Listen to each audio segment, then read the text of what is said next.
Hello, I'm Peter Bergman. This is my official YouTube channel. I'll be updating you with the latest news, so please subscribe to my channel. Welcome back to the channel, late night scrollers and daytime drama addicts. It is a wildly unpredictable Tuesday, and we are absolutely thrilled to dive into another massive update with our favorite community. Grab your strongest coffee and settle in, because today's breakdown is going to take us on an absolute roller coaster. Let's get right into the madness. Okay, I literally cannot believe this. Can we please process this mess together? Unbelievable, guys. What's going on here? I am sitting down right now and my brain is basically short-circuiting because the writers just dropped a nuclear bomb on the Abbott family. Might delete this later, but I seriously can't stay silent about this anymore.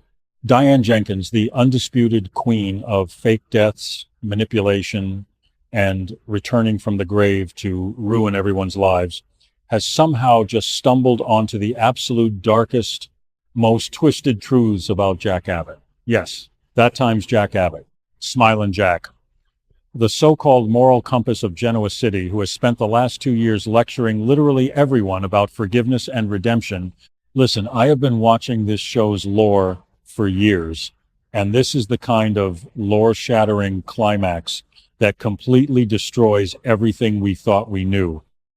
I am spiraling through a chaotic feedback loop of transcendent hype and absolute narrative betrayal right now, and I need you all to witness my existential collapse. Look, we need to talk about the sheer unadulterated hypocrisy of this entire situation.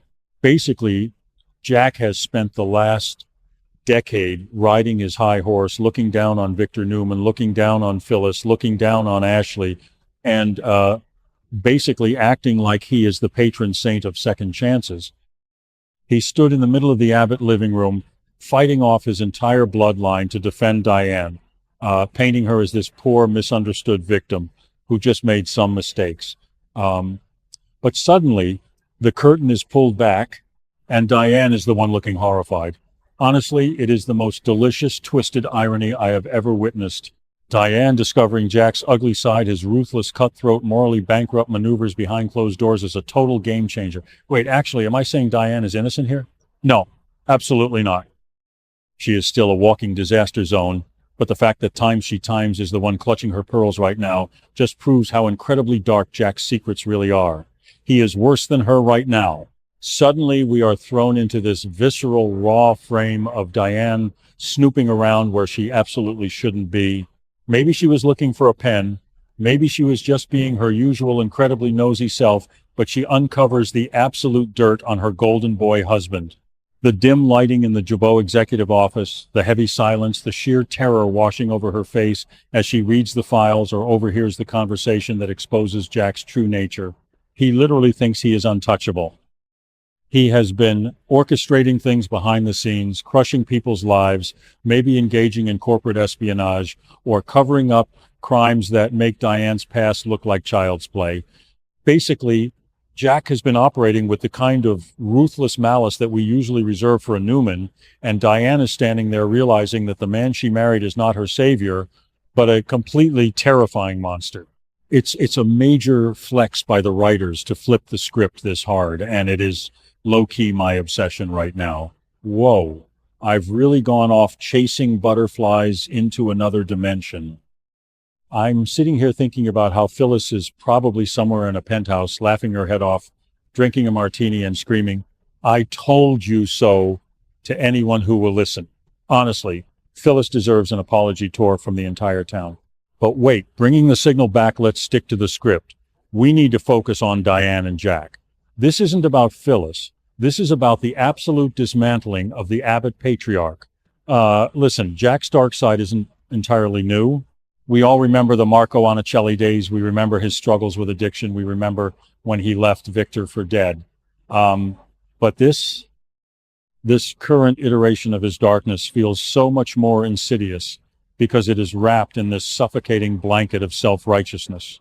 Let's deep dive into the psychology of Jack Abbott for a second, because I am genuinely losing my mind over his audacity. Jack has convinced himself that because his end goal is protecting his family, any heinous, ugly, villainous act he commits is totally justified. He will destroy rivals. He will manipulate Kyle, he will gaslight Summer, and he will do it all with that signature smug smile on his face. And Diane? Diane is a survivor. She is a grifter at heart. She attached herself to Jack because he represented safety, wealth, and a shield against the rest of Genoa City that wanted her head on a platter. But times, honestly, looking at the reality of what Jack is capable of, she has to be terrified. She traded the frying pan for the absolute deepest, hottest circle of hell. Please tell me I'm not the only one losing my mind over this. The psychological fallout for Diane is just incredible television.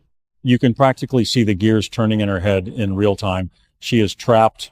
If she exposes Jack, she loses her protection, her status as the avid matriarch, and probably her relationship with Kyle all over again. If she stays quiet, she is complicit in the terrifying reality of Jack's dark side. Suddenly, the woman who faked her own death and abandoned her child is the one feeling morally compromised. I literally cannot deal with the layers of this narrative. It is a masterpiece of toxic codependency. They are mirroring each other's worst traits, and it is creating this suffocating, claustrophobic dynamic where neither of them can breathe without inhaling the other's poison. Wait, why are we like this? Why do we invest decades of our lives into these characters only to have them completely shatter our expectations at 3 a.m.? I am sitting here questioning my entire reality. Am I feeling sorry for Diane Jenkins? Honestly, I might be. And that is the most terrifying plot twist of all. But then again, maybe I'm not. Maybe I just love watching the mighty fall. Jack has been practically begging for a massive, humiliating downfall for years. His ego has inflated to the size of the Jabot building, and watching Diane, the very woman he alienated his entire family to protect, be the one to discover his darkest secrets is just poetic cinema. IT is literally Shakespearean tragedy playing out on daytime TV. Look, the way the writers have seamlessly integrated this massive character shift is just brilliant. It is a total game changer for the entire canvas of the show.